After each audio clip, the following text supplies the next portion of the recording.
نحمده ونصلي على رسوله الكريم أما بعد فأعوذ بالله من الشيطان الرجيم بسم الله الرحمن الرحيم ومن يعش عن ذكر الرحمن نقيد له شيطانا فهو له قرين صدق الله العظيم.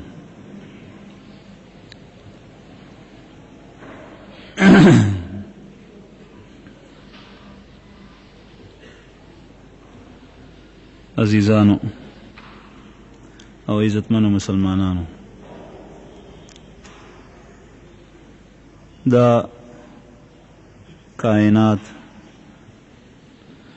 او پدې کې چې په کوم یو مخلوق باندې ستاسو نظر پروزي او یا ستاسو د نظر نه پټ دي،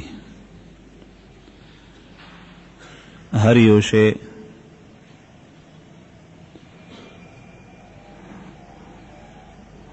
دا اللہ جل شانہ پہ یاد کے او دا اللہ پہ ذکر کے لگیا دے. وَإِن مِّن شَيْءٍ إِلَّا يُسَبِّحُ بِحَمْدِهِ وَلَكِن لَّا تَفْقَهُونَ تَسْبِيحَهُمْ. ہر یو چیز دا اللہ جل شانہ تسبیح او دا اللہ پاکی بیانی. وَإِن مِّن شَيْءٍ إِنَّ فِي يَدِهِ الا یسبح او الا د استثناء د پاره ده، هر یو چیز دا الله په تسبیح کې لګیا دی. ولکن لا تفقهون تسبیحهم، لیکن تاسو د هغې په تسبیح باندې او د هغې په ثنا صفت باندې پوهیږئ نه، تاسو یې نه محسوسوئ. زمونږ دا حواس ظاهره او حواس خمسه دا ادراک د بعضې اشیاء کوي، د بعضې نه کوي. نو په کائناتو کې چې کوم یو څیز تاسو ته ښکاري دا د الله جل شانه په ذکر کې او د هغه په تسبیح کې لګیا دي او مونږ پې باندې پوهېږو نه.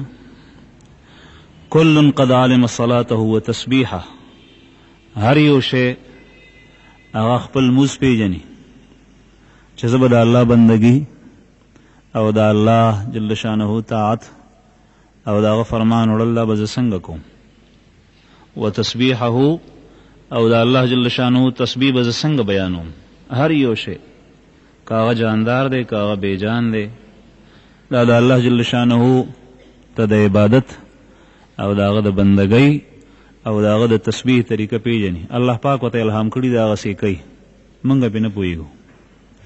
زما عزتمنو د هر یو څیز روح وي چې هغه روح په ده کې وي نو د ده نه فواید او منافع حاصلېږي، او چې روح دې کله ووته نو بیا اسم نه حاصلېږي. په هر یو څیز کې یو روح دی. حیوان ګډه او بیزه غوا او میخه په هغې کې روح وي نو فایدې ترې حاصلېږي، پی هم کوي او بچي هم راوړي، یوي هم پې کولی شي، بار هم پې وړی شي.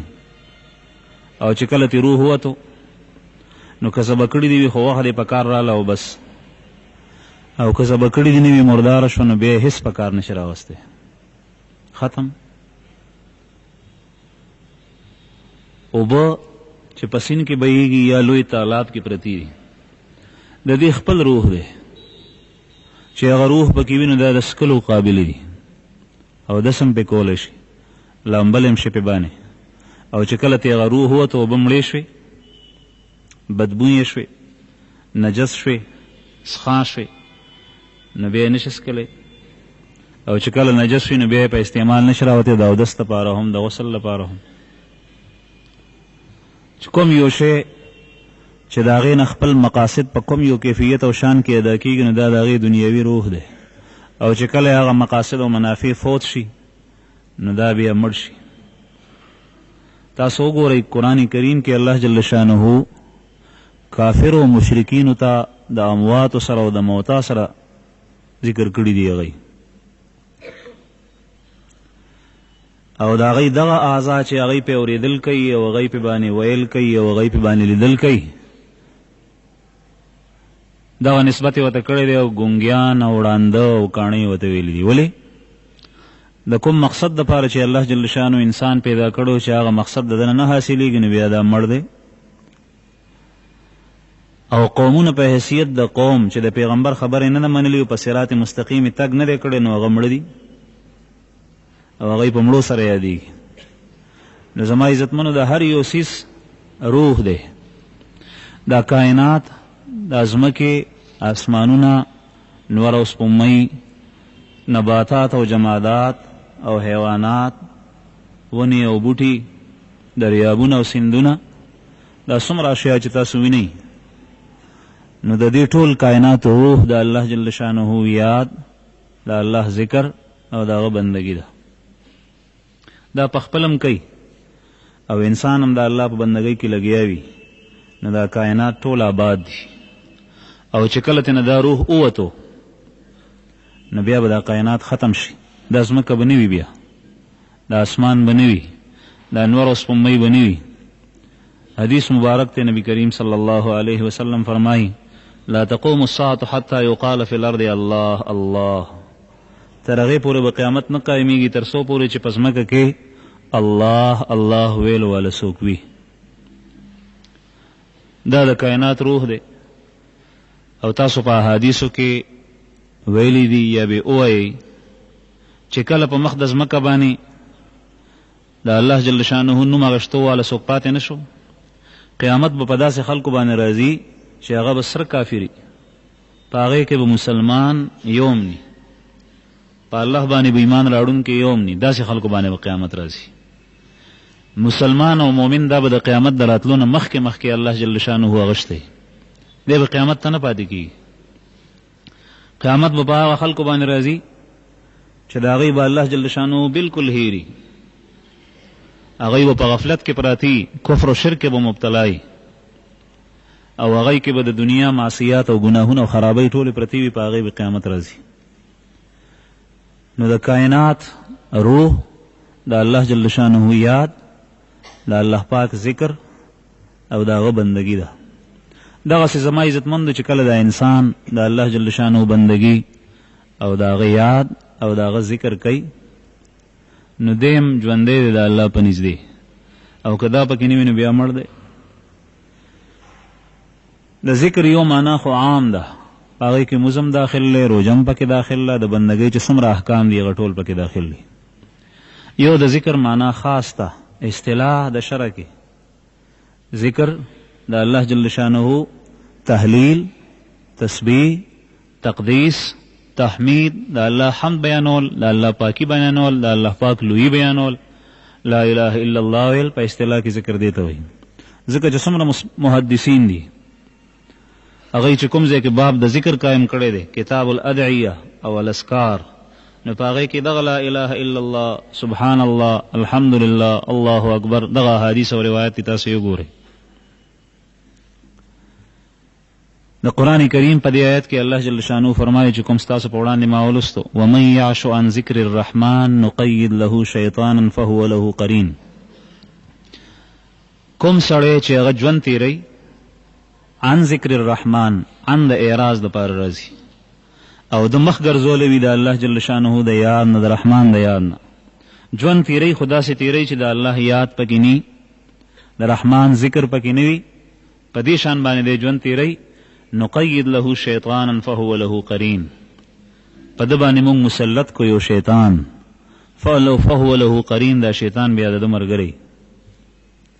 کله چې انسان د الله جل شانه یاد کې لګیا وي، د قرآن پاک تلاوت کوي او څه نه څه دی وایي، نو شیطان ته په دې سړي باندې حمله کول دا ډېره زیاته ګرانه وي، او د ده ګمراه کول دا ډېر زیات ګران وي. او چې کله دی ذکر کوي دغه وخت کې ترنه شیطان په شا شي، او چې کله د الله جل شانه یاد پرېږدي نو دغه وخت کې دا شیطان بیا راشي، بیا په ده باندې حملې کوي. ګناهونو کې او په معصیاتو کې سړی اله مبتلا کېږي په اسانه سره، چې کله دی بالکل په غفلت کې پروزي، او چې کله دی څه نه څه د الله جل شانه په یاد کې لګیا وي نو د ګناه نه بچ کېدل ورته ډېر آسان وي. نفس خو ورسره شته، شیطان پې باندې حمله نشي کولی. یحیی علیه السلام زمانه ده، الله جل شانه ورته د یو څو احکامو امر کړی چې دا په خپل هم په ځان کې راوله، پیغمبر دی د الله پاک. او استاد قوم تم دا حکم وکړ چې دیم په دې باندې عمل شروع کی بنی اسرائیل ته. ترمذی شریف کې دا روایت ده.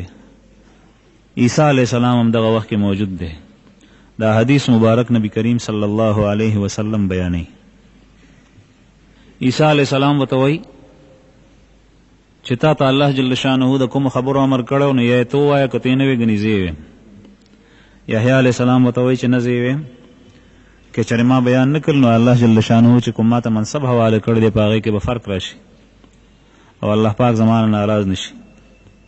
بني اسرائیل راغونډ کړل په بیت المقدس کې په جومات کې. جومات ټول ډک شو د هغې نه، ځای په ځای کېناستل. بیا ورته یحیی علیہ السلام خبرې بیان کړې. 15 خبرې وې، د مزد ذکر و په هغې کې، د روجې ذکر و په هغې کې، د صدقې ذکر و په هغې کې، د جهاد ذکر و په هغې کې، او یو د الله جل شانه ذکر د دې تذکره وکړه. دا حدیث نبی کریم صلی الله علیه وسلم بیانوي او د یحیی علیہ السلام د خولې الفاظ دي. یحیی علیہ السلام خپل قوم ته وایي چې کوم سړی ذاکر وي د الله جل شانه ذکر کې لګیایي، د هغه مثال داسې دی لکه یو سړی دی په هغه پسې دشمن لګېدلی دی او دشمن یې نه پرېږدي، ورپسې لګېدلی دی، دی ته نه مخکې روان دی، هغه ورپسې دی او قریب دی چې دشمن د ته راورسېږي او په ده باندې حمله وکړي او دی ختم کړي. ناڅاپه یو قلا راله، د هغې قلا په دروازه کې دغه سړی ننوتو او ځان پسې وربند کو. مضبوطه قلا ده هغه، غټ غټ دیوالونه دي، حصن حسین. د هغې ولې ځان پسې بند کو؟ په دې قلا کې دا سړی د هغې دشمن نه محفوظ شو. دشمن نه په دیوال راوړېدی شي نه په ور راتلی شي، دروازه بنده کړي ده او د قلا دیوال دی، په هغې راوړېدی شي نه، دې ته نه بچ شو، محفوظ پاتې شو د دشمن د شر نه. بیا یې وفرمایل چې دا مثال د هغه سړي دی چې کوم د الله ذکر کې لګیا وي. ذاکر سړی د شیطان د حملې نه او د شیطان د اضلال نه او د شیطان د اغوا نه او د شیطان د وسوسو نه داسې بچ وي لکه څنګه چې دا سړی په دې حصن حسین کې په مضبوطه قلا کې د دشمن د گزار نه ځان بچ کو. عرض مې دا کولو معززو چې د الله جل شانه یاد او د هغه ذکر دې سره په طاعات کولو کې سړي ته اساني او یسر او سهولت وي او د معصیات او د ګناهونو نه بچ کېدو کې په دې سره سهولت پیدا کېږي. یو سړی د ګناه نه ځان بچ کوي نو یو د توبه وباسي او بل د همت په ځان کې پیدا کړي او د هغې نه د پاتې کېدو هغه د پرېښودو د ترکولو کوشش دې وکړي. یو د الله جل شانه استغفار وایي او توبه، او دې سره سره د الله جل شانه ذکر کوي چې دې په طاعت کې لګیا شي. ان البر یهدي الی الجنه. نیکی داسې شی دی چې دا بیا سړی جنت ته راکاږي، داسې اعمال ته صادروي چې بیا به هغه ته د جنت مستحق ګرځوي. او فجور داسې شی دی تهدي الی النار چې هغه سړی مزید جهنم ته، نور جهنم ته یې بیایي. یو ګناه چې دی وکړه په هغې پسې به بیا شیطان دوکه کې بله ګناه به دنه وکړي، بیا بله بیا بله. لومبی د ځان بچ ساتلی او چې کله د یو ګناه وکړه قصدن نو بیا به هغې پسې د ګناهونو یو قطار ولګي. نو د الله جل شانه ذکر د هغې مختلفې طریقې دي. په زړه کې د الله جل شانه یاد او ذکر، په ژبه باندې د الله جل شانه یاد او ذکر. بهترینه طریقه دا ده چې د سړي په زړه کې هم د الله پاک یاد وي او په ژبه باندې وي، دواړه علما وایي. او بیا دې پسې ذکر قلبي د زړه ذکر دی، او بیا هغې پسې چې کوم دی نو په ژبه باندې دی کم از کم د هغې هم فایده شته. نو دا کوم طالبانو ته دا عرض کوم چې کوم ادعیه او دعاګانې، مأثور دعاګانې دي، بعضې خلکو خو ذکر یو رسم ګرځولی دی او هغوی په جدا انداز باندې کوي، خو چې کوم ادعیه معصوره دي نور ذکر نشي کولی. نبی کریم صلی الله علیه وسلم نه منقول دعاګانې دي او منقول تسبیحات دي مسنون. کم از کم دا د اوس ځینې شروع کوي تاسو موس پسې او سحر د خوب نه د پاسېدو په وخت کې به نبی کریم صلی الله علیه وسلم سازکار او دعاګانې کولې. د شپې چې به پاسېدو بیا به یې سوي او د شپه چې به راله نو بیا به یې سوي، د کور نه چې بهر وتو نو بیا به یې سوي، او چې کور ته به دننه کېدو نو بیا به نبی کریم صلی الله علیه وسلم کومه دعا وي. جماعت ته چې به راتلو نو بیا به یې سوي، د جماعت نه چې بهر وتو بیا به یې سوي، قضای حاجت ته چې به تلو نو بیا به یې سوي، او هلته نه چې بهر راوتل نو امت ته څه تعلیم کړی دی. دا ټولې دعاګانې دي منقول. د دې خو یو فایده دا ده چې په دې کې دعا ده د الله جل شانه نه، او کله چې انسان د الله پاک سره نه دعا غواړي نو الله جل شانه خو دعا په وس سره د انسان رد کېږي نه، الله پاک غور کوي. دویمه دا چې د الله پاک سره یو قسم ته تعلق دی او د الله جل شانه سره تعلق دا مضبوط شی دی او د هر شر نه حفاظت دی. او درېیمه دا چې د الله جل شانه یاد او ذکر هم دی، د کوم نه چې د قرآن پاک آیتونو کې ذکر راغلی دی ډېر، او د نبي کریم صلی الله علیه وسلم حدیث ولذکر الله اکبر، د الله پاک ذکر ډېر لوی شی دی، ځکه چې دا اصل د عباداتو د انسان د اعمالو هم دغه روح دی. نو کم از کم دغه ادعیه او دغه مسنون اسکار طالبان دا یاد کوي او دا وایي. الله پاک دې موږ ته د عمل توفیق راکړي. اللهم امين. الحمد لله رب العالمين والعاقبة للمتقين والصلاة والسلام على خير خلقه محمد وعلى آله وصحبه. ربنا ظلمنا انفسنا وان لم تغفر لنا صل على رسوله الكريم. اما بعد فاعوذ بالله من الشيطان الرجيم. بسم الله الرحمن الرحيم. قد افلح من زكاها وقد خاب من دساها. صدق الله العظيم.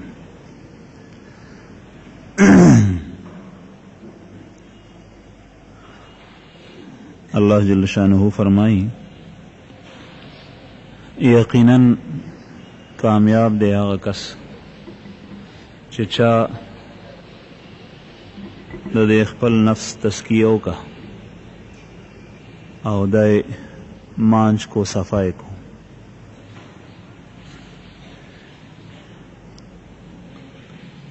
زما عزتمند دا نفس د انسان دا سړی گناہ طرف ته او شر طرف ته او بدی طرف ته مایله کوي او په دې باندې تیاری چې دې ګناه وکړي. د ده په طبیعت کې خواهشات نفسانی، خواهشات او معصیات، د دې خواهش او د دې غوښتنه ډېره زیاته ده، او چې څومره د نفس مطالبه او د نفس خواهشات ته پوره کې دومره د نفس د انسان سربیږي او غټیږي، او چې څومره د سربیږي او غټیږي نو لکه د څاروي په شان بیا د سړي د گرفت نه او د هغه د نیونه بیا دی آزاد شي، د هغه په باندې بیا واک نه وي، اختیار په باندې نه وي، کنټرول په نه وي، بیا په باندې وس نه برکېږي. بیا دغه وخت کې دغه نفس سړی د جهنم خشاک جوړی او دوزخ ته بیایي، او بیا دغه نفس په سړي باندې واکمني کوي او حکم پې چلی، او د ده بیا اختیارمند د ده د نفس د ده د ځان د ده د اعضاو د اندامونو د نفس شي. او زما عزتمند چې څومره انسان د خپل نفس کمزورې ساتي او ټپې ساتي،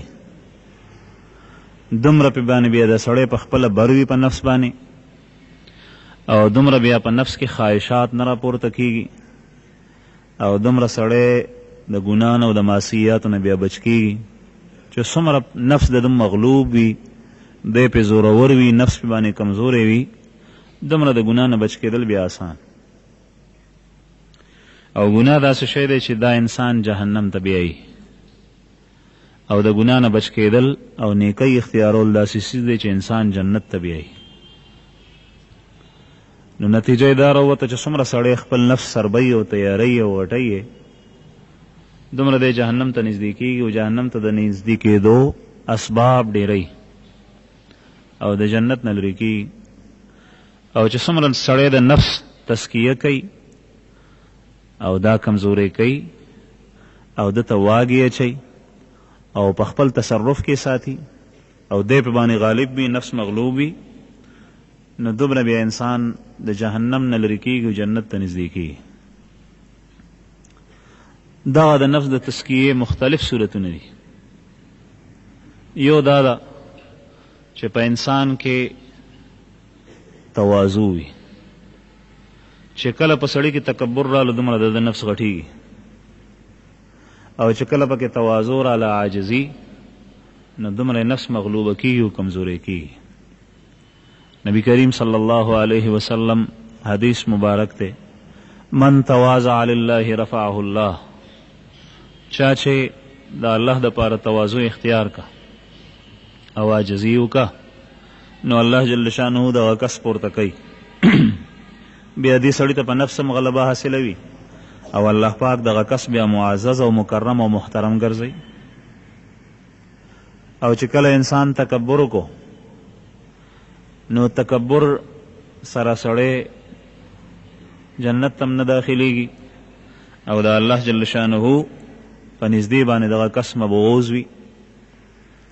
د شیطان تفصیلی واقعه تاسو ته معلومه ده.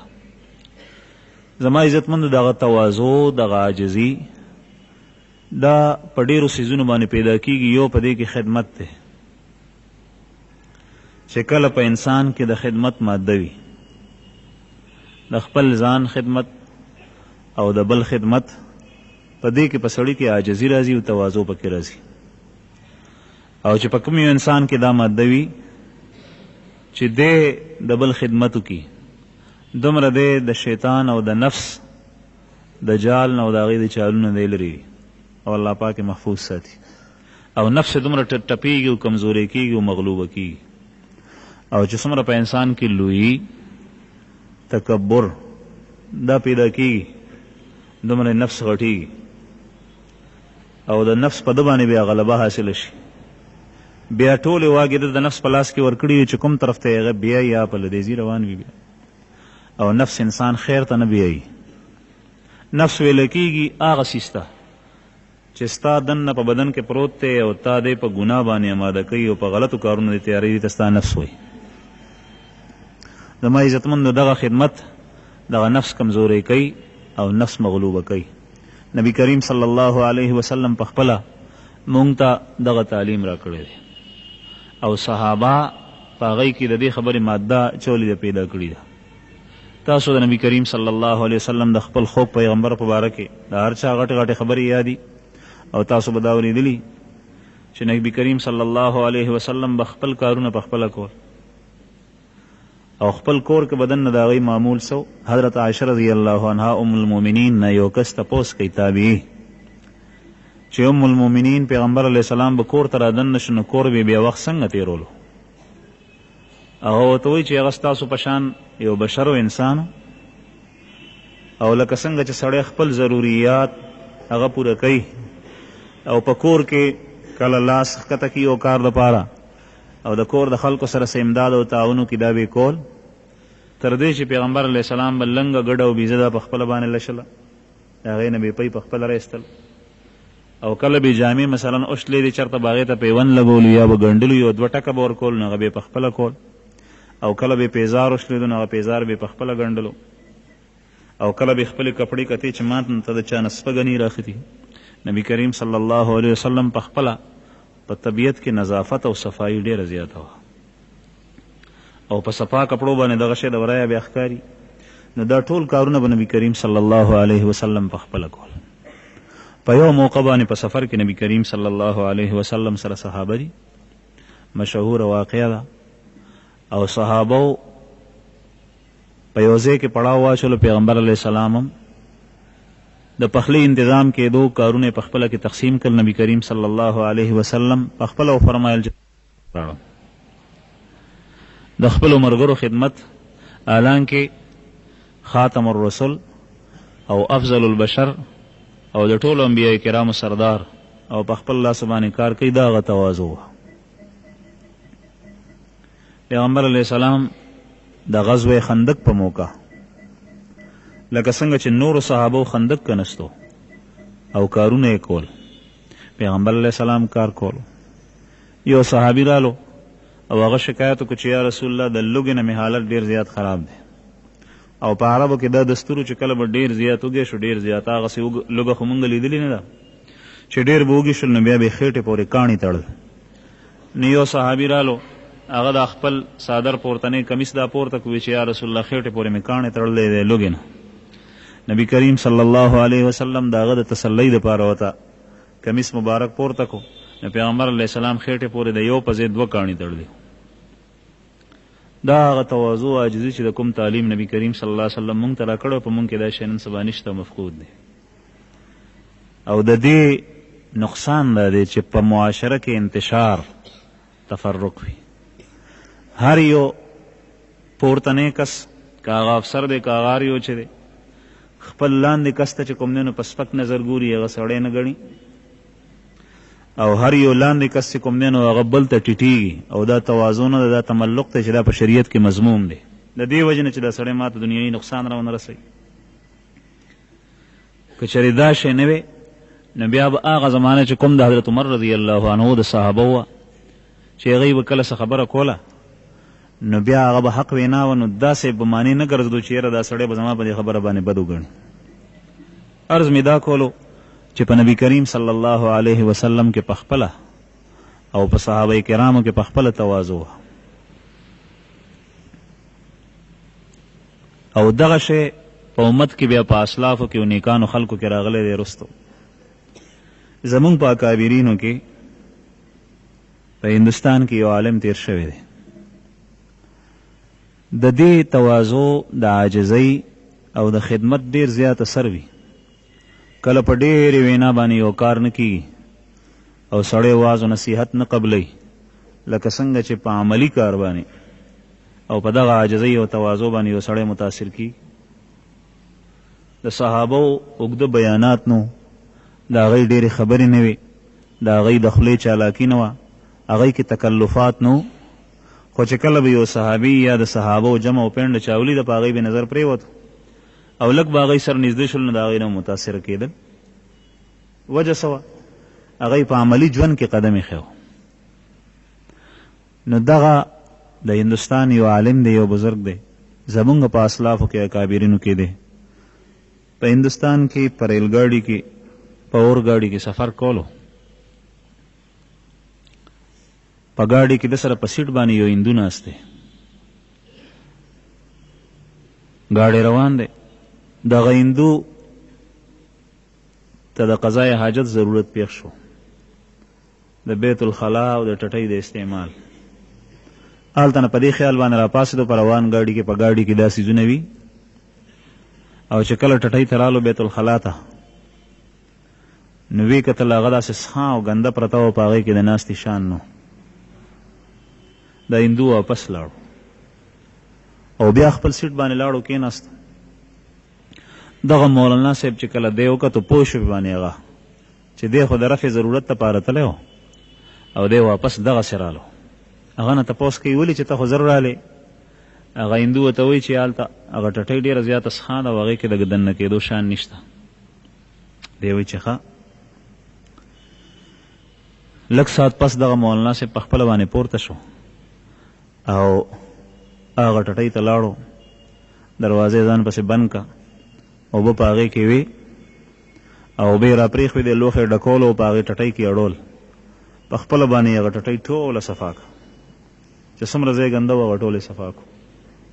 اوبه الله جل شانو د تطهیر دپاره د پاکیت دپاره پیدا کړي، دا پاکي هغه دا مناسب نه ګڼل هغه هندو چې دا د بل چا ګندګي به زه خپله څنګه صفا کوم. او دغه مولانا صاحب چې کوم دی نو ده په خپله باندې هغه ځای ټول صفا کو، او چې صفا یې کو بیا یې ورلرې کو، بیا خپل ځان ښه صفا کو، لاس یې پاک کړ، بیا رالو. سړی چې استنجا کوي خپل ځان په خپله صفا کوي. بیا رالو په سیټ باندې کېناستو نو هغه هندو ته وایي چې زه خوستلی وم هغه صفا پرته ده هغه ټټۍ. هغه هندو ورته وایي چې ښه. هغه زر پاسېدو، هغه ته ضرورت و چې رالو ویې کتل هغه بلکل صفا لکه د ښیښې په شان پرته ده. هغه هندو خپل ضرورت رفع کو، خو ډېر زیات متاثر شو، پوه شو چې دا په خپله باندې ده صفا کړي. دومره متاثر شو چې د هغه هندو بیا خپله دا بیان دی، د خپل سټیشن نه یو سټیشن مخکې کوز شو هغه، او دې مولانا صاحب څخه بیا په سیټ باندې کېناست. ویې زه بیا واپس لاړم، ځکه ما وی که ده سره کېنم نو هسې نه چې زه مسلمان شم، دا پته نه لګي چې بیا وروسته مسلمان شوی دی که نه. خو د دې یرې نه زه لاړم چې ما باندې د هغه دومره اثر شوی و چې قریب وه چې زه هغه څخه تللی نه زه مسلمان شوی. دا د څه وجه وه؟ نه ورته هغه دعوت ورکړی چې ته مسلمان شه، نه ورته هغه اوږده بیانونه کړي، د عملي ژوند او تواضع او خپل ځان لاندې ګڼل او خدمت دا شی زمونږ په اکابرونو کې راځي. مولانا بن نوري رحمه الله نوم به تاسو اورېدلی، د خپل استادانو نه مې اورېدلي، د هغوی په ژوند باندې خو د دې خبرې پته نه لګېده. او کله چې هغوی وفات شول نو بیا به استادانو دا خبرې کولې د هغوی باره کې چې د شپې تهجد ته به کله راپاڅېدو. مولانا محمد یوسف بن نوري رحمه الله چې په کراچۍ کې غټه مدرسه ده او د هغې باني اوس وفات شوي، د شپې چې به راپاڅېدو نو بیا به د طالبانو په لیټرینونو باندې ګرځېدو، طالبانو او لوښی به ورسره و پټ، او ځان به خپل داسې جوړ کړی، هیئت به یې داسې جوړ کړی چې چا وپېژندو نه چې دا څوک دی. لباس او خپل پټکی او خپله حلیه هغه به بدله کړي او بوزۍ به یې والي، او چې کوم به یې ګنده لیدو نو هغه به یې صفا کولو. دی د شپې خپل معمولو. دا ولې دې کې د نورو خلکو خو دغه عرضي او سرصریفې دی، او په دې کې د انسان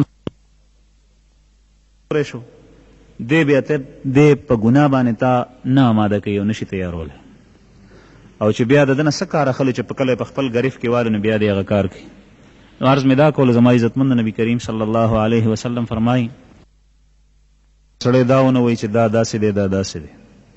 او دا نبي کریم صلی الله علیه وسلم په یو موقع باندې یو دوه صحابه ولیدل چې د هغوی په خپله کې په دې باندې بحث و چې فلانکې پیغمبر افضل دی او دا زمونږ پیغمبر افضل دی. نبی کریم صلی الله علیه وسلم په دې باندې بد وګڼل، وایي داسې مه کوئ. طالبانو د ګنګوهي رحمه الله نه تپوس وکړو چې صاحب دا خو د قرآن پاک نه ښکاره ده او ثابته ده. قرآن کریم کې الله پاک فرمایي تلک الرسل فضلنا بعضهم علی بعض منهم من کلم الله ورفع بعضهم درجات. الله جل شانه بعضې رسول ته په بعضې باندې فضیلت ورکړی دی او بعضې داسې دي چې د هغوی درجات یې اوچت کړي دي. نو د هغې نه مراد وایي نبي کریم صلی الله علیه وسلم نه مفسرین فرمایي چې په ټولو پیغمبرانو باندې د هغوی درجه اوچته ده. نو د قرآن کریم نه دا ثابته ده چې زموږ پیغمبر په ټولو انبیاء کرامو باندې غوره دی او د ټولو نه افضل دی. بیا څنګه حدیث کې نبی کریم صلی الله علیه وسلم فرمایي چې تاسو ما ته په چا باندې فضیلت مه راکوئ. او بل په خپله د نبی کریم صلی الله علیه وسلم احادیث دي چې په ورځ د قیامت باندې به شفاعت کبرا دا نبی کریم صلی الله علیه وسلم کوي. د خپل امت په باره کې خصوصي شفاعت او د ټولو خلکو په باره کې به شفاعت نبی کریم صلی الله علیه وسلم. او ړومبې د جنت دروازه به نبی کریم صلی الله علیه وسلم په خپله ټکۍ ولرې کېږي، او لواء الحمد په ورځ د قیامت باندې د پیغمبر علیه السلام په لاس کې وي، او د نبی کریم صلی الله علیه وسلم په سفارت سره به الله جل شانو د خلکو سره حساب کتاب شروع کوي. اسې به خلک په هر یو سړی په خپلو خولو کې عذاب کې ډوب وي د عمل مطابق. نو دا افضلیت خو ټول ثابت دی.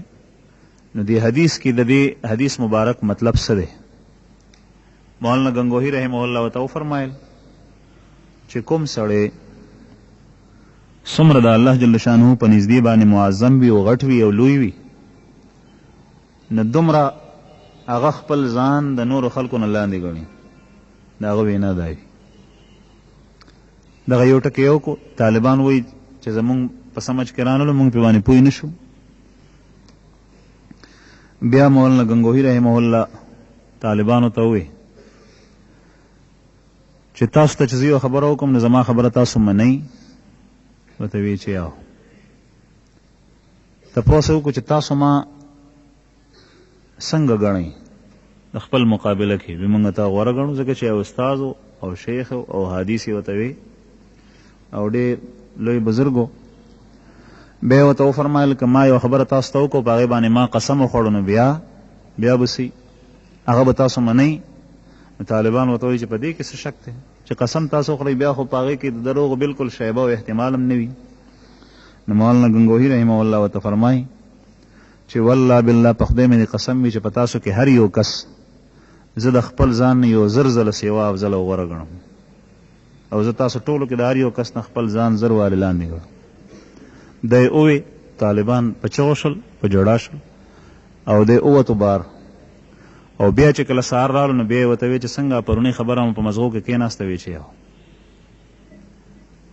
نو دې ته تواضع او خپل ځان لاندې ګڼل ویلی کېږي. نن سبا چې څومره خرابۍ دي هغه د دې څیز نه پیدا کېږي چې په انسان کې تکبر او لویي پیدا شي. طالبانو ته خپلو طالبانو ته خصوصا دا عرض کوم او ویم چې په ځان کې تواضع او عاجزي پیدا کړي او د دې دا لنډ او مختصر لار چې کوم دی نو دا ده چې د خدمت ماده په سړي کې پیدا شي. خپل ځای مثلا جارو کول، د خپلې کمرې صفایي کول، د خپل بیت الخلا، د خپل لیټرین، د خپلې برنډې، هر یو کار په خپله باندې کول او چې څومره د وس رسیږي نو د بل کار هم هغه دپاره کول. یو سړی دی هغه ته د اوبو ضرورت دی، هغه ته اوبه راوړل، هغه ته د بل یو څه ضرورت دی، د هغه سره امداد کول، د بل سره منډه تړل وال. او حدیث مبارک کې دا هم راځي الله فی عون العبد ما کان العبد فی عون اخیه.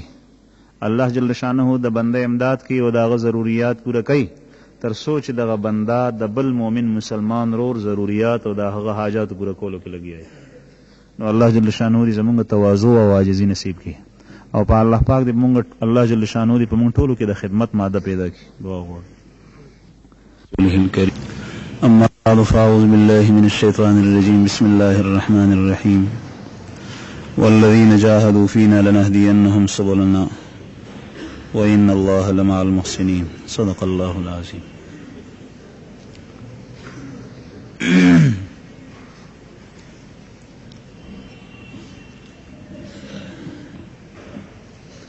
یو حدیث مبارک کی راځي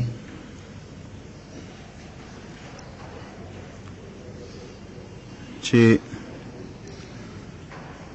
الله پاک کله جنت تیار کو نو بیا حضرت جبریل علیہ السلام ته فرمایل چې جبریل ما جنت تیار کو او لاړ شته دا جنت وګوره چې دا جنت څنګه دی. جبریل علیہ السلام رالو او جنت ته چې کله وکتل او په جنت کې الله جل شانه د خپلو نیکانو بندگانو دپاره کوم نعمتونه ایښي و هغه یې ولیدل.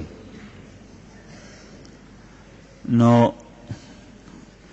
جبریل علیہ السلام الله جل شانه ته وایي چې یا الله دا جنت خو تا داسې جوړ کړی دی چې کوم یو سړی د جنت هغه نعمتونه او د جنت په باره کې واوري نو دی به بغیر د داخلېدو نه پاتې کېږي، جنت ته به داخلېږي. دی به د هغې د حصول او د هغې د حاصلولو کوشش کوي. د ده به دا کوشش وي چې دغه انعامات او دغه راحتونه او دغه مزې ما حاصل کړي. حدیث مبارک کې راځي چې بیا الله جل شانه دغه جنت پټ کو او په هغې باندې شپول او یو څادر واچولو د څه شي؟ د مصائبو، د مشکلاتو، عبادات. دې په لګورئ، شاته مه ګورئ. مختلفه چې انسان په باندې ستړی کېږي او مالی صدقات د هغې یو څادر په جنت باندې وغوړولو. بیا جبریل علیہ السلام ته ووایي چې اوس بیا لاړ شه او وګوره. جبریل علیہ السلام چې راله وویې کتل نو په جنت باندې داسې شپول پروت دی چې په هغې کې د نفس قرباني ده، د ځان قرباني ده، د مال قرباني ده، وخت په هغې کې خپل لګول دي، خواهشات قربانول دي، په خپل نفس باندې خپې کېښودل دي، په دنیا کې مصائب او تکالیف راتلل دي، ازمیښتونه او ابتلاګانې راتلل دي. دا مختلف څیزونه د دې یو څادر او یو شپول په جنت باندې غوړېدلی او جنت په هغې کې پټ دی. بیا راله وایي چې یا الله اوس خو جنت ته داخلېدل مشکل دی،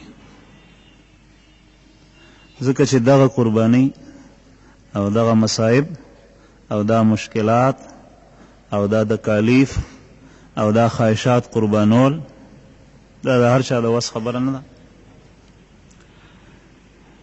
بیا الله جل شانو ورته فرمایل چې ما دوزخ جوړ کړی د نافرمانو لپاره، ته لاړ شه دوزخ وګوره.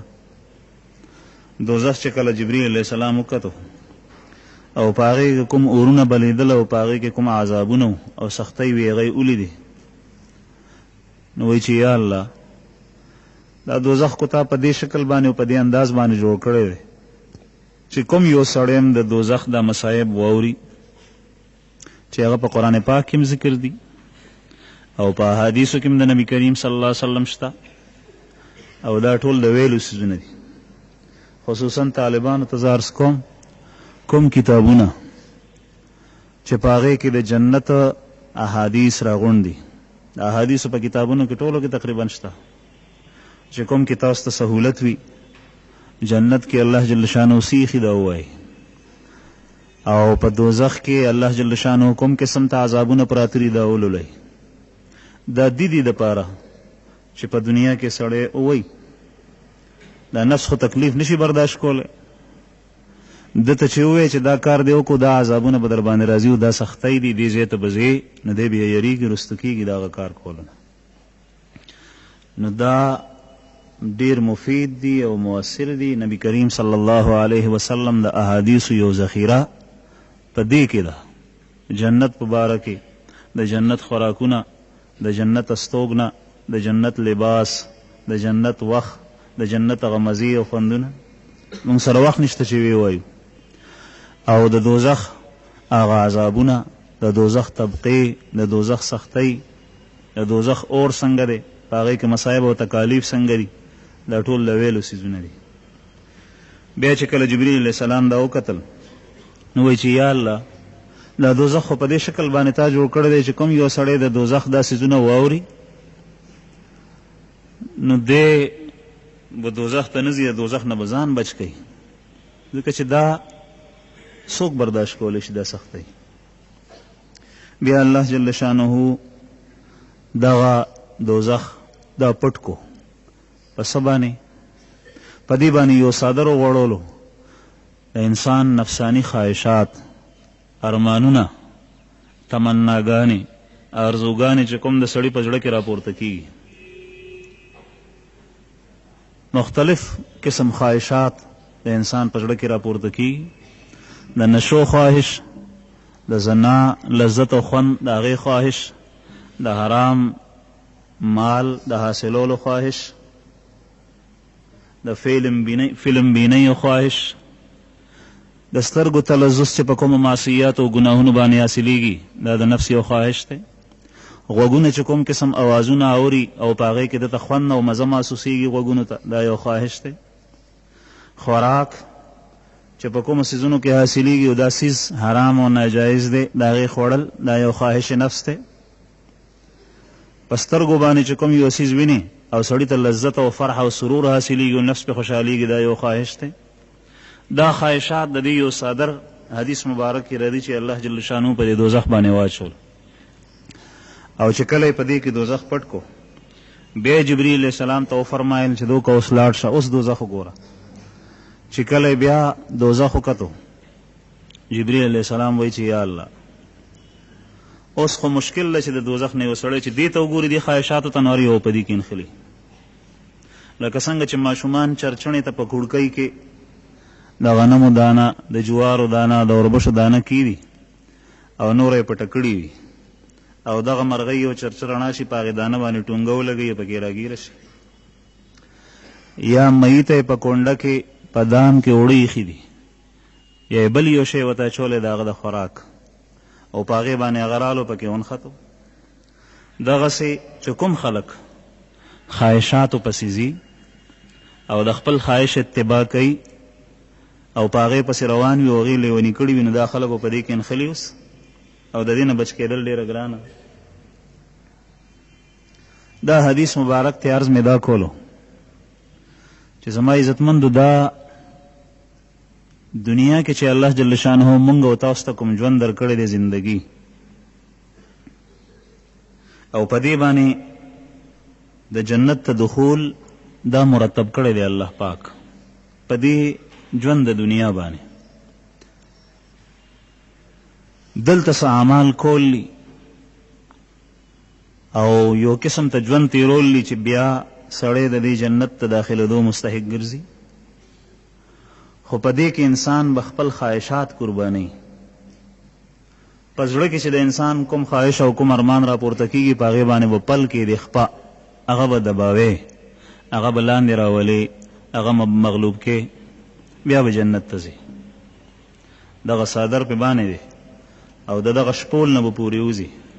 لکه څنګه تاسو به کتلی وي په کلو کې زمیندار چې کوم پټی د آبادۍ سره ډېر نږدې نو د هغې ګیر چاپېرې د غنو شپول ایښي او کوم یو سړی دغه پټي ته دننه کېدل غواړي نو هغه شپول باندې به پورې وځي، په هغې به خپه کېدې، هله به هغه ځای ته ځي. نو د دوزخ نه ګیر چاپېر دغه مصایب او تکالیف دي او د جنت د دوزخ نه ګیر چاپېر دا خواهشات دي او د جنت نه ګیر چاپېر مصایب دي او تکالیف دي. د دې دواړو شپولونه پورې وتل دي. که جنت ته سړی تلل غواړي خو بیا مصایب او تکالیف دا په دنیا کې تیرې، او که چېرې دغه خواهشاتو باندې عمل کوې نو دې نه اخوا بیا دوزخ دی. الله جل شانه که چېرې دا دوزخ او جنت دغسې څرګند په دنیا کې موږ ته مخې ته ایښی وی بیا خو به هر یو سړی د دې نه بچ کېدو. او بیا د الله جل شانه د حکمت دا تقاضا نه وه.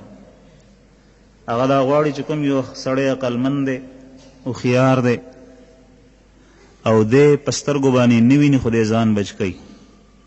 تاسو وګورئ دا دستور دی د دنیا چې یو ظاهري نفع ده هغه ډېره نږدې ده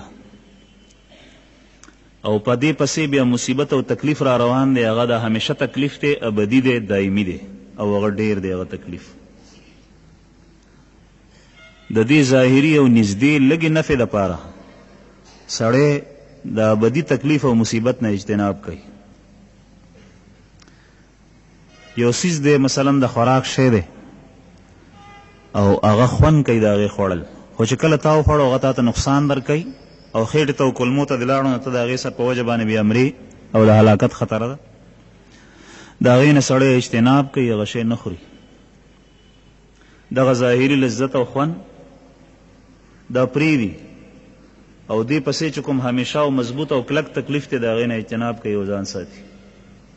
او دا د عقلمند او هوښیار سړي کار دی. دغه وجه ده چې ماشومان په کور کې تاسو ګورئ، ماشوم چې په کور کې ډېر وړوکی کله ایله دی خړپوسې کوي او دی اور ویني نو په نظر کې خو هغه اور ښایسته ښکاري. یا په انغري کې انګار پراتی، دغه انګار د سوروالي د وجې نه دته مزه ورکوي خوند. دته دا پته نشته دی چې دې انګار ته سړی لاس کړي نو بیا دی سوځي او دې پسې مصیبت او تکلیف هم شته. او دی هغه انغري ته لاړ شي، نږدې شي او هغې انګار ته لاس کړي نو دی وسوځي. نو دا په سترګو باندې ښه ښکارېدل دا یو نږدې خواهش دی او ظاهري نفع ده، خوند کوي ده. دی وایي چې دې څیز ته مې لاس کې، خو هغه خو دی ماشوم عقل یې کار نه کوي، پوهېږي په دې باندې نه، او چې کله دی نږدې شو نو هغه ورته نقصان ورکړي او لاس ورته وسوځوي. حیواناتو کې هم دغسې دا سوچ نشته په ماشومانو کې لکه څنګه چې نه وي. څاروی په لار باندې روان دی او پردي فصل نه چکو والو او شوړی ته وواله، دا سوچ نه کوي چې دا زما د مالک دی که د بل چا دی او د دې فصل خوړل ما دپاره څنګه دي او دې پسې ما ته څه ضرر شته او که نه. خو چې کله په هغې کې ورګډ شو د پټي مالک پې راشي نو بیا چې د هغه په لاس کې څه وي هغه یې په باندې په هغې ریښي او ټکی یې وهي. دغه ظاهري نفع اختیار کا سوچ نو، عقل نو، حیوان دی، زناور دی، پوهېږي نه او دې پسې چې کوم دی نو هغه زیات ضرر هغه دته میلاو شو. دغه د دنیا چې څومره معصیات دي، که دا دروغ دي، که دا غیبت دی، که دا چغلي ده، که دا نظر بد دی، یو داسې ځای ته کتل دي چې هلته کې ستا کتل نه دي جایز، که دا سود خوراک دی، حرام مال حاصلول لی، حرام مال خوړل لی او غلط مجلس کې ناستی دی، د غلطو خلکو سره تعلقات جوړول لی، یو کس بې ګناه قتلول لی د چا نه مال اخیستل دي، دې کې یو ظاهري خوند او لذت، لیکن دې پسې یو داسې مصیبت او تکلیف دی د انسان لپاره چې هغه ابدي دی او همیشه دی، او د هغې ضرر ډېر عظیم دی او ډېر زیات دی. هغه څه دی؟ جهنم او دوزخ. دغه وجه ده چې نبی کریم صلی الله علیه وسلم حدیث مبارک ته وورئ، الفاظ ډېر مختصر او دغه مفهوم که ستاسو په ذهن کې راوغلی وي دا پکې پروت دی. الکیس من دان نفسه وعمل لما بعد الموت.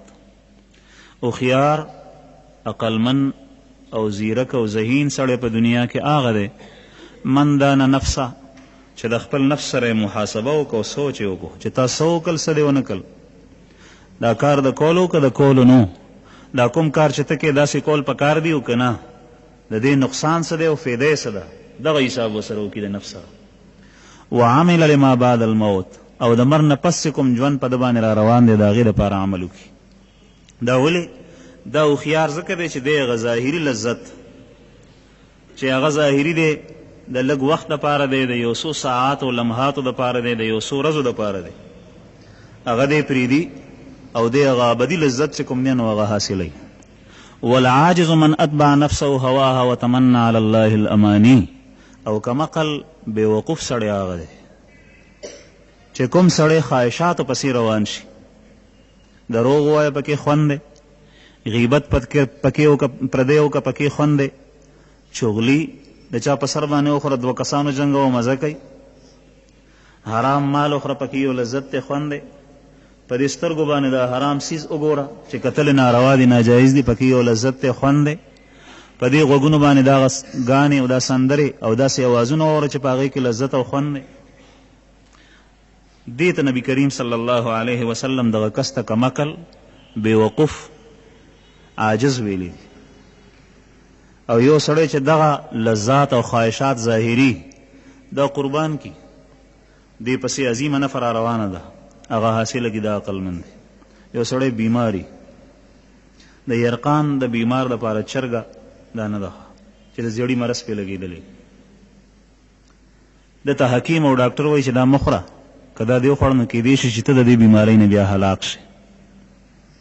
دته هسې څوک ورکوي هدیه او تیار سالن د چرګې هغې ورته راوړو مخې ته یې کېښو، دی نه خوري. ولې؟ ځکه چې دغه خوراک کې ظاهري او لذت او خوند شته، لیکن دې پسې نقصان دی همیشه همیشه، او هغه نقصان څه دی؟ مړ کېدل دی او مرګ دی. نو دی هغه ظاهري خوند قربانوي او د هغې عظیم او غټ نقصان نه ځان بچ کوي. دغه عقلمند دی. او چې کوم یو سړی په بیماریو کې د پرهیز ورته حکیم ویلي، ډاکټر ورته ویلي دي، او دی د هغې څیزونو نه اجتناب نه کوي، او بعضې اشیا داسې دي چې هغه استعمال کوي، نو د هغې رنځورتیا سره او د هغې بیمارۍ سره یې داسې ضد وي چې څنګه یې وخوري نو سړی هلاک کېږي یا بیماري ته سیوا کېږي، او دا هغه وخوړل نقصان ورته ورسېدو نو دی یې کمقلتیا وکړه. زما عزتمندو د انسان دا نفس، دا الله جل شانه دا جنت او دا انعامات او دا خپل رضا او دا آخرت دا همیشه همیشه د مزو د ژوند دی په دې باندې مرتب کړی چې په دې دنیا کې انسان چې کوم دی نو قرباني وکړي، دا خپل خواهشات دا قربانه کول دي، او دې دپاره د همت ضرورت دی. یو سړی په ګناه کې مبتلا دی نو نفس ته خو خوند ورکوي، خو ته به دا نفس ته نه چې کوم دی نو ایسارې دی، ګناه ته به یې نه پرېږدې، او دغه قوت او همت هر یو انسان کې الله جل شانه اچولی دی، خو په کار راوستل غواړي. او دا چې څومره نیک مجلس ته سړی ځي نو دومره دا قوت مضبوطیږي او بیا نفس یې سارولی شي، او چې څومره د بدو خلکو په مجلس کې دی کیني نو دومره پې نفس غالب کېږي او بیا د هغې سارول ګران دي. او چې په ابتدا کې دا نفس یې سار نه کو، نن به تا نه وړه ګناه وشي او بیا به سبا غټې ګناه ته تا دې وړاندې کړي، او بیا وروسته د دوی سارول ډېر زیات ګران دي. شیخ سعدي رحمه الله فرمایي، تاسو ویلي دي طالبانو چې کله اوبه د ځمکې نه راوځي د چینې په شکل کې، او چې څنګه په ابتدا کې هغې سړي کوال اساس کې ترې راووتو، دغه وخت کې په هغې کې یو میخ نه باسه نو هغه اوبه وبندې شي، او چې کله دې په ابتدا کې دا بنده نه که، دا چینه بیا ورو ورو زیاتېږي نو هغه اوبه به دومره جمع شي، هغې نه به یو لوی حوض او تالاب جوړ شي ډنډ، او بیا پاتې باندې سور شه نو هم ته چې کوم دی نو د هغې نه نشي پورې وتی، د هغې بلې غاړې ته نشي تللی. دغسې انسان چې کله دا خپل نفس د وړو وړو ګناهونو نه بچ کوي نو دنه بیا غټه ګناه صادریږي او دی په هغه باندې بیا ضبط او کنټرول نه وي حاصل. ماشوم چې کله مور د پیو نه خلاصوي، چې کله د 2 کالو شو او دا وایي چې بس اوس دی خوراک شروع کړي، نو دی چې کله خلاصوي نو یو څو ورځې شپې پې باندې په تکلیف تېرېږي په مور باندې، هغه چغې وباسي، جاړي، په دې باندې خوب چې کوم دی نو د شپې آرام شي، او بیا پاسي، کله ورسره څه کوي کله څه کوي، هغه پی غواړي دا ورته نه ورکوي. که چېرې دغه وخت کې دغه زنانه او دا مور د دې ماشوم دا وایي چې دا څه مصیبت دی په ما باندې، خوب ټول دغه کو خراب کو، پرېږده پی به ورته ورکوم، نو دی به غټ سړی شي، لوی سنډا به شي، دی به د پیو نه بیا وړي نه. دا ولې؟ ځکه چې هغه ابتدا کې چې کوم تا ته څه کول پکار و همت هغې نه یې کار وانغېښتو، د هغه د جړا او فریاد ته مور نه ګوري او هغه د پیو نه خلاصوي. تا کې دروغ دي او غیبت ته او چغلی ده او فضول گپ شپ ته او خبرې اترې دي او مثلا سینما بینی ده، فلم بینی ده او په غوږونو باندې خراب اوازونه اورېدل دي او ګانې بجانې د دې شوق ته، دا قدم به یو ځل د نفس په دې سټ باندې کېدی، دی به چغې وباسي، دی به جاړي، دی به واویلا کوي، دی به وایي ما پرېږده دې ځای ته، او ته به یې په ابتدا کې نه پرېږدي، او چې کله د نن ورسره یو ورځ داسې وکړل، بیا دې وکړل، بیا دې وکړل، بیا به ورو ورو د زور ختم شي، او یو وخت به داسې راشي چې بیا به سر په لیکه باندې ایښی چې څه باندې کښې نو هغه به تا سر مني. الله جل شانه دې مونږ د معصیاتو نه بچ کړي او الله پاک دې مونږ ته د نیکیو توفیق راکړي. واخر دعوانا الحمدلله. اللهم آمين. اللهم وفقنا لما تحب وترضى من القول والفعل والعمل والنية والهدي والهدى إنك على كل شيء قدير. ربنا لا تزغ قلوبنا